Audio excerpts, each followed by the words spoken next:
How does technology impact Paragon as an organization? We are currently concentrating more on getting in more AI into the system. Do you mean by design or everything? In design also. You would know rural India so beautifully, Tier 1, Tier 2 naturally, and even smaller towns perhaps.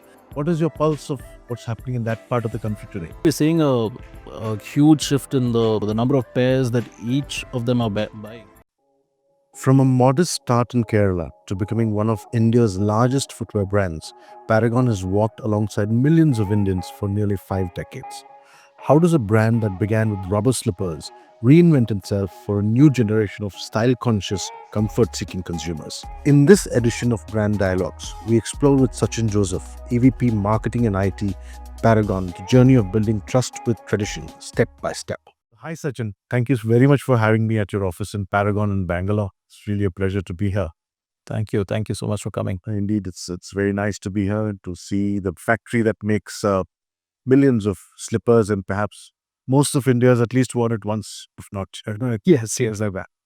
So tell me about your journey from Kerala in 1975 to now, where you've reached as one of the largest selling slipper brands, perhaps.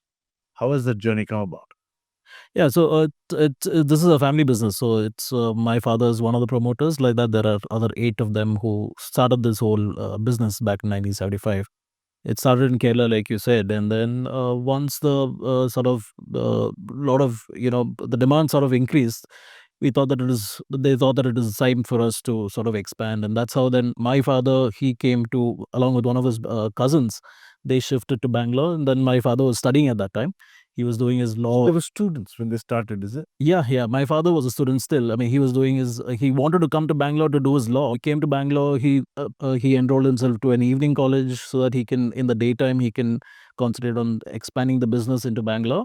So he and one of his cousin brothers, the dad keeps telling these stories of how they came on a motorbike to Bangalore, and then they started up in a small shop in Sultanpet, and then it was just on the first floor where they had just an office, two tables for both of them, 2 chairs. That's it. That is how big the office setup was in Bangalore.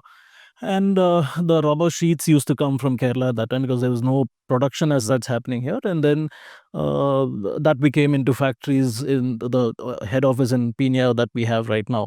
That was in the. Why did it grow? What do you think is the inspiration that your father gives you all, I'm sure, to the next generation? That what are the reasons for it to tilt to growth? What do you think? See, we are very rooted to that the product should deliver for what the customer is paying for. They should not feel even for a bit that they got cheated, and that goes down into the DNA of the brand, where the quality is our utmost importance is always given to the quality of the product, and we have rigorous QC checks that happen each and every time. In fact, it's so tough that we've heard stories of customers saying that your footwear, especially ladies, because they want to keep changing their footwear, they keep coming back and saying your product just doesn't go. I mean, it doesn't wear out. It doesn't wear out. So I'm finding it difficult to wear your brand because I want to now convince my husband to pay for the new product. But he comes back and says, "What is wrong with your current one? It's still it looks brand new." But So isn't the ingredient a similar set? it is. So it is all in the process. Even the material also, there is difference in the kind of quality of the material that we use. So we are very stringent on the fact that it has to be of utmost high grade material that we use. So does this, families today are different than they were many decades ago. How do you maintain a synergy between so many cousin brothers and so many people who have all got a vested interest in the business, Sure. but also have a vested thought because their own ideas matter? Yeah, so we have a stringent enrollment into the business, even for my generation. And when we grew up, we grew up with a into a fortunate family. Yes, we were fortunate. So they wanted to sort of ground us. They said that, well, if you want to step into the business, you have to have at least a degree. That is compulsory. So that there was no budging from that. You have to have a degree if you want to step into the business. And once you step in, there is a rigorous sort of an induction program that is set for us. We have to first start with, we have 3 phases, which one is the production side of training. then there's a marketing, and then there's a back-end office, finance, and More rigorous than what you would have a new employee do. I think so. Maybe not on the factory side. Whatever the tests and processes that they were going through were the same as what we have to go through. For instance, my first or all the cousins, all my generation cousins, our first assignment was to unload the raw materials from the lorry. We had to physically take it from the lorry, unload it. This is in Kerala. The training always starts in Kerala. Then we have to work on each and every machinery that is there. We have physical, practical tests that is given to us, a theory test that is given to us, and only once you pass. For instance, if you are into Hawaii production, you do the practical tests. You have to show them of from the mill, cutting it, making into a sheet and making into a pair. All of those, each and every process, we have to do a practical test. We are tested along with the other supervisors who are at that point of time, whoever has joined newly. We are put into the same rigorous training that they put into, because they all escape it. Nobody can. There is no escape. So our first, even the reporting into office also, we have to, as soon as we reach office, we have to click a picture and send it. There is one person assigned. You have to click a picture. Then when you're in training. And if you're 5 minutes late, your salary for the day is half a day cut. So that is in production, and then we move into marketing training, where we have about 500 distributors across the country. So we are supposed to go and visit 75% of the dealers personally. We have to go there, visit them, and we have to submit a report to the board, who goes through the report. And the travel during the visit to this thing is you're not allowed to take a flight. You might take if it's let's say in Gujarat, you can take a flight to Gujarat, but in and around local transport has to be whatever is the ASM's travel allowance given to them, be it the travel accommodation, food, everything is the same as what the ASM is allowed to reimburse. So good thing, bad thing. What do you think? Very good thing. I think we were sort of grounded to know that, okay, this is what our staff is also going through to, that's their contribution they're given to the company, because there are many employees who have been with us for the last 20, 30 years. So they're going through this day in and day out, where, maybe the hotels are not, because we sell in tier 1, tier 2, tier 3 cities. So the hotels that are there'll be bed bugs, the bathrooms will be dirty as hell. But that is, you don't have an option. You cannot escape that and say that, no, I will stay only in the Taj. You have to stay there. Tell me this, Sachin. Would you recommend this for your next generation? Of course, hands down, definitely. Because because we are born into a good family, we are lucky to be born into with a silver spoon. Right. Doesn't mean that we get spoiled, and that sort of a ground that brings you down. That brings into reality of this generation is very different from your generation also. True. They are not only silver spoon, but they've got two silver spoons, of one golden, one silver. And they are, I think anybody, not just if they are rich, but even if they are not as affluent as a business person's family as yours is, but they still will, I think, are very different from what we can recognize ourselves to be. True. You think they will agree? It's difficult. I mean, it's difficult to say right now, because my eldest child is just 3.5 now, so I don't know what he's going to turn out to be. So I don't know. I mean, it's something that I personally want to try. Whether how well the next generation of all of us, our kids, take it is something that we need to wait and see. So your product is an extraordinary product, I think, because everybody needs to use it. I mean, you travel just for the short distance of 3 days, you need to carry maybe your personal slippers, you need to have those. But choices are becoming aplenty. There are so many brands. I mean, brands you wouldn't expect that they come out with slippers. They're into, let's say, something to do with back pain, and suddenly they're coming out with a slipper. You're wondering what's happening in this particular segment, and you realize that this is a growing market. Naturally, otherwise, why would new people come in? True. But it also says steadied old brands like yours who have been there for decades, and I mean, more than 5.5, 7 decades and 5,035 years. How do they deal with competition today? You need to be, I think, as far as I believe, I think it should be relevant in the current requirements that are there in the market, because the trends are just changing. It's no more that the footwear is a commodity. It's become a fashion statement, even in our segment. Before, you would have one pair of Hawaii chappal which you wear in your house, in the bathroom, and we were going for a wedding. Everything is just that one pair of Hawaii chappal. Now times have changed. People are buying more and more. Even the men also have multiple pair of footwear for different occasions. Yeah. Is that still the case? Because you would know rural India so beautifully, tier one, tier two, naturally, and even smaller towns perhaps, because of the sales that happens. And what is your pulse of what's happening in that part of the country today? Actually, we're seeing a huge shift in the number of, like I said before, the number of pairs that each of them are buying.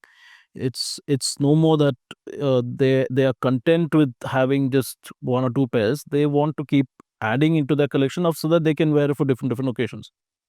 Even if it's the lady segment also, even we would earlier, it was a case that the men, because they were the sole breadwinners of the family, they used to decide even what their wives used to buy. Yes. But that's no more the case even in our TG as well. The women are also working and they are also having Even income. tier one, tier Yeah, two. okay. See, Yeah. They also have a voice in, and they want, especially the women want much more number of products, the number, the range, and all of that. So we are seeing a huge shift in the lady segment, where the purchase is sort of much. The number of pairs purchased by a lady would be much more than the men. it's increasing now. Yeah, we are Can seeing you that. describe this person living in this tier one, tier two, or smaller cities? When you see slipper purchases, it is indicative of the mindset of the people who are living in tier one, tier two. Like we just mentioned, how the woman is also kind of having a say in the household matters, including purchases. So, do you see them becoming either more aspirational? Do you see them more becoming more, necessity based buying? What has happened to them? Do you have any idea? I think if you say per se as the ladies of our country, they also have as much an exposure to the social medias and all of that, as much as the man do. So they are abreast with whatever is the latest trends, and like I said, footwear is, it's become even in RTG, it's become a fashion. It's they want fast fashion. They want to keep changing. So let's ask one more related question. I'm saying, so earlier things were made to last. You had a refrigerator, I remember, of Godrej, which used to last 25 years. I mean, and you're wondering what's happening to that particular thing. So today there is a sense of planned obsolescence, almost to say that, okay, the customer is changing, let's also change the product. You cannot have a product that lasts forever when the customer doesn't want it to last forever. So is that happening with slippers as well? It is, especially in our TG, because our QC system is set up in the Hawaii when how we started, and some of the employees are still the same employees who did the Hawaii. So the mindset or the cultural change that we had to do, where a Hawaii chapel should last you for 2-3 years, and there are stories of how, because the Hawaii chapel was sold to was not an educated person who was buying the some of the TG was not the educated at that point in time, and they had no idea about how to check for quality or a branding or anything. So my dad used to say the test that they used to do, like the customer used to do, is to take the Hawaii chapel and bite it, and that leaves a mark. And they know that the rebounds of it, if it's a duplicate product, that doesn't come. So that's how they used to check for our quality. So if I were to just ask you one, you have been the most trusted for the last 3 years in our list. You've been desired, most desired as well. We come out with 2 reports every year. Even there, you're top of mind. Right? Slipper category, and I think it's a legacy of everybody having touched with this brand. So it just comes in, like you said, it lasts forever. So I mean, it just sticks in your mind in some way. So the question is to say that, to create trust, one is the product, but there are other things that create trust also. It's the behavior of the people that you have, everybody around the street. I mean, when they actually sell the product to your customer, they are talking a certain language. So what is that beyond the product that creates trust for you? I think it's being always relevant to what is actually required by the customers. You're there, and you're present everywhere. You should never be off in terms of marketing. I would say, you're always present in commercials or in TVCs or in on the street, in the shops. We take extensive care to make sure that our product is always visible to the customer, because end of the day, if you're not, you can be in the back burner of a customer's mind if they don't see your product or your branding, all of that. So we take utmost care to other than the product side, I would say in the marketing side is something that we really focus on and invest heavily, so that we are always there in the minds of the customers. So, what is going to be Paragon's strategy in this very complex next world, which is going to come through in the next decades, where you naturally have a pressure on your bottom lines and competition is increasing, but still you're going to want to penetrate. So, what is going to be Paragon's overall strategy? So right now we are actually Paragon. There is one set of TG that we've really engraved, and our brand is really stuck onto that. Our Paragon's TG. There is still another TG that is just a little bit above a Paragon TG, who is willing to spend a bit more money into a footwear if it gives them the comfort, or in terms of design or whatever. And it's mostly that we see is the youth of the country, which is huge. So we have launched another brand called Ekin. We launched it back in 2019, just before COVID hit is when we had that brand got launched. So that brand is something that is catering to the youth of the country. We are looking at products which are all youth centric, be it shoes or flip flops or sandal. It's not, the design language is not what Paragon is. But the price point is a little higher than, I wouldn't. You're not looking at the Nikes and Adidas of the world, that kind of price. But in comparison to Paragon, it would be a little higher. So that is something that we are betting huge on. There is also another brand called Stimulus, which was an old brand that we sort of relaunched and back in about 2-3 years back.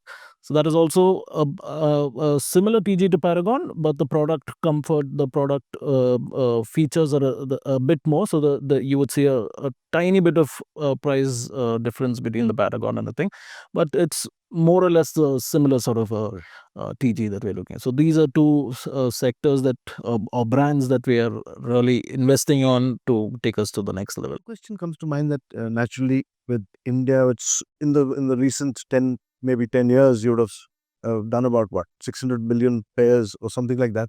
So if that is the case, then India is getting a little saturated, I would say. So you're expanding abroad, I believe, the Africa and other countries. Which countries are you expanding to, and how is it moving for you? It is a slow process because the obviously the price is not what you can offer in India. If you are exporting it to another country, always the cost will go up. So but we're still exploring it in a huge way, because that is where we need to step foot into and grow. So we are looking at countries where they still require the requirement for a less priced product that lasts you long, which is a similar TG as in India. That is where we want to be present. So we are looking at expanding. We are already present in about 18, 19 countries. So we want to expand into more, and also the countries that we are already present, we want to sort of set up a good distribution channel. That's the backbone of any. Will you manufacture abroad? Not at the moment. We don't have any plan of manufacturing abroad, but that is a good way to negate the cost of transport. Yeah. So we'll conclude with a nice question on the current times discussions on technology, which is always abreast today. So how does technology impact Paragon as an organization? What do you think is happening to Paragon with technology? We use, be it in the sales side, be it in marketing, be it in production. We are currently concentrating more on getting in more AI into the system. That really will help us take the company to the next level, is what we believe. So we are Through design, do you mean by design or everything? in design also. We have explored a software where it helps us, because the taste and preference of each state is different. So it might not be possible to really track that and do it manually. So if we have a technology that can take that and provide us, let's say, a product, this is a design that will work in, let's say, Maharashtra. So that is something that we are exploring at the moment. And even in terms of logistics, we have softwares in place where it helps us optimize our routes, in terms of, because we have depots and central warehouses mainly in the south. We have in Bangalore, in Kerala, in Tamil Nadu, and in Hyderabad. This is where our factories and our central warehouses are, and we have about 16 odd depots across the country. So this has been great, Sachin. Thank you so much for having me over here and answering these questions so patiently. I look forward to many more years of your trusted appearance in our list as well. Thank you. Congratulations once again. From durability to design, Paragon has shown that every step can carry comfort, reliability, and trust. I thank Sachin Joseph, EVP Marketing and IT Paragon, for sharing how the brand continues to keep India moving forward. Till the next edition of this series, this is Chandramouli signing off. Stay inspired, stay curious.